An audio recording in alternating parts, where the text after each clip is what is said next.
বাবাজি, যেই সকল মানুষগুলো আবু জাহেল, আখনাস, আবু সুফিয়ান, এই তিনজন ব্যক্তি ওই মোড়ের মধ্যে তারা সিদ্ধান্ত করছে আমরা আর মুহাম্মদের কোরআন তেলাওয়াত শোনার জন্য যাব না, আমরা আর কোরআন তেলাওয়াত শুনবো না। আমার ভাইরা, আমার বন্ধু, আবু জাহেল গিয়া ঘুমায় গেছে, আবু সুফিয়ান ঘুমায় গেছে, আখনাস ঘুমায় গেছে, তারা সকলেই ঘুমায় গেছে। আবু জাহেলের ঘুম হয় না। আমি তো নেতা, আমি তো সকলকেই নিষেধ করছি, তারা তো কেউ যাবে না, আমি একা গেলে তো কোনো সমস্যা নাই। আবু জাহেল একা একা চলে গেছে। আখনাসও মনে করছে আমি তো নেতা, আমি তো সবাইকে নিষেধ করি, তারা তো আর কেউ যাবে না। এই আখনাসও চলে গেছে, আবু সুফিয়ানও চলে গেছে।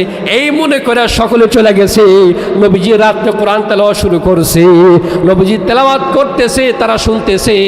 1 ঘন্টা চলে যায়, 2 ঘন্টা চলে যায়, 12টা বেজে যায়, 2টা বেজে যায়, 3টা বেজে যায়। নবীজির কোরআন তেলাওয়াত শুনতে শুনতে বাবাজি আবার ফজর হয়ে গেছে।